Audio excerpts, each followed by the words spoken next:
Valérie Mazon-Delmotte, bonjour. Bonjour. Merci de prendre un petit peu de votre temps. Vous avez un emploi du temps très chargé qui va démarrer. Oui.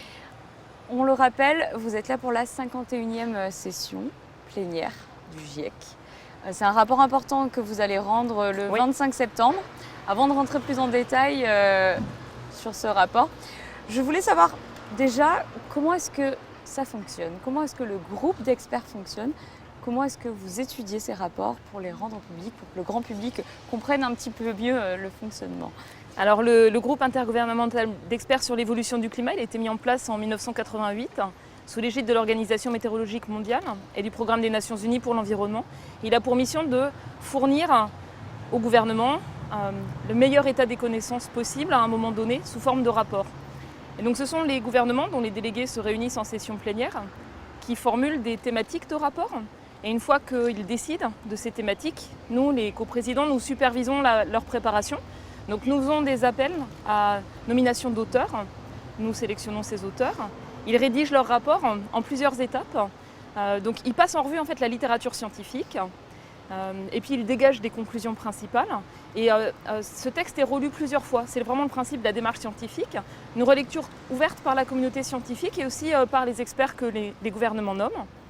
Et puis à la fin de ce processus que je décris comme une co-construction finalement, le résumé pour décideurs, c'est-à-dire les messages clés de ce rapport, formulés par les scientifiques, sont présentés en session plénière.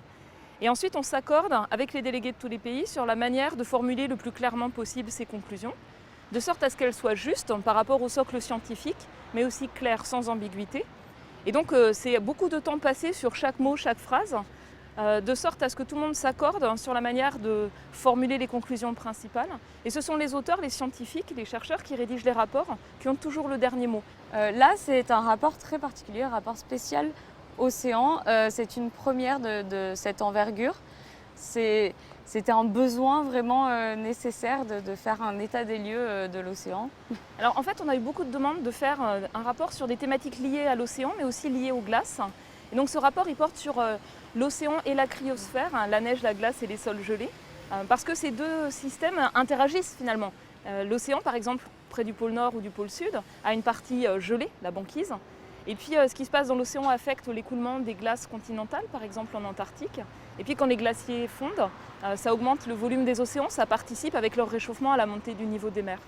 Et donc c'est un rapport qui est important parce que c'est la première fois qu'il intègre sur ces volets la partie physique ou chimique, la partie biologique, la vie en fait, dans les océans en particulier, et puis la partie sciences sociales et humaines, c'est-à-dire à quel point finalement nous dépendons des océans pour la pêche, pour les loisirs, parfois même pour l'identité culturelle, pour ceux qui vivent au bord de la mer.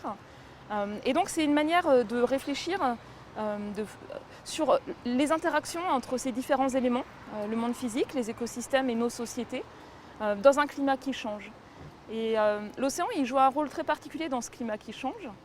Il amortit pas mal de perturbations pour nous en absorbant de la chaleur, en absorbant une partie importante de nos rejets de dioxyde de carbone.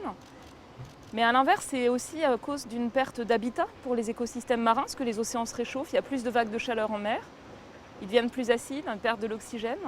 Ça affecte les écosystèmes marins et ça aura des effets en cascade, en plus de la montée du niveau des mers.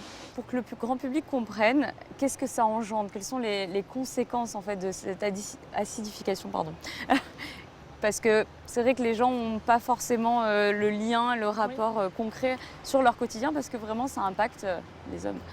Alors je dirais dans l'autre sens, c'est-à-dire nous en fait on déverse dans l'atmosphère plus de 40 milliards de tonnes de dioxyde de carbone chaque année. Et c'est un gaz en fait qui piège de la chaleur, donc qui empêche une partie de la chaleur de la Terre de partir vers l'espace et ce qui est vraiment la cause en fait avec les autres gaz à effet de serre du réchauffement climatique. Et donc les océans absorbent 90% de la chaleur supplémentaire. Ils ont stocké aussi 30% de nos émissions de dioxyde de carbone, donc qui rentrent sous forme de gaz. Et puis ensuite ça interagit avec la chimie des eaux de mer, donc c'est ce qu'on décrit comme l'acidification. Et finalement, la température des eaux de mer, leur chimie, c'est aussi quelque chose qui caractérise les habitats pour les organismes qui vivent dans les océans.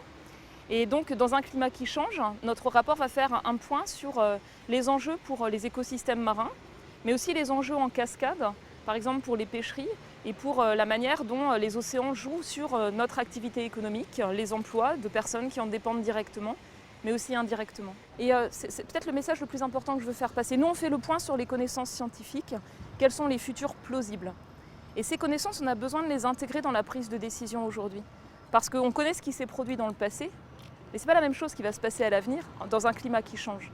Et donc vraiment le but de ce rapport, c'est de permettre à tous, informés par ces éléments scientifiques, mais aussi leurs connaissances locales qui sont les plus précieuses, de débattre ensemble des options d'action pour renforcer leur résilience. Et ce que je vois aussi, c'est qu'il y a un intérêt croissant sur nos rapports. Par exemple, est-ce que vous trouvez que la population est suffisamment informée et s'intéresse justement à ces rapports qui sont parfois peut-être qui viennent du monde scientifique, donc ils peuvent faire peur, peut-être leur faire passer un message en disant non, c'est accessible. Ils sont difficiles à lire. Et moi, je souligne que par exemple, il y a des collectifs de citoyens qui ont traduit nos derniers résumés pour décideurs en français, eux-mêmes, pour se l'approprier. Je souligne aussi l'engagement de la jeunesse. Il y a un mouvement de jeunesse qui manifeste aujourd'hui dans le monde entier. Et beaucoup de ces jeunes ont lu nos rapports. C'est un travail difficile, mais on a besoin d'aide. On a besoin que, par exemple, dans les villes, il y ait des débats publics où certains finalement mettent à disposition de tous les éléments de ces rapports de manière simple, claire, pour que justement ils puissent faire l'objet de cette discussion démocratique qui est essentielle. Parce qu'il y a des changements majeurs qui sont en cours et c'est important d'anticiper pour réduire les vulnérabilités, réduire les expositions et permettre à tous de vivre dignement dans un climat qui change. Merci beaucoup Valérie de nous avoir accordé de votre temps. Merci. Merci.